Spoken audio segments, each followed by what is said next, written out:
The 2254 is a simpler and older version of the 33-609, which is perfect for parallel bus tasks like defining the rhythm base.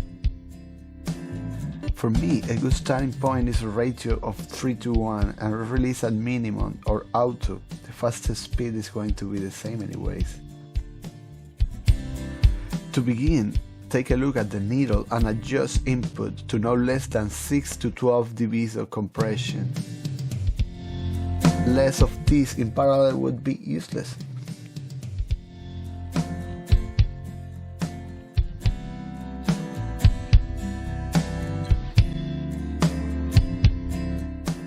Now, in this part you have to forget everything and listen. For me, the goal in this bus is to create a homogeneous mass where all the instruments compete for a moment of prominence.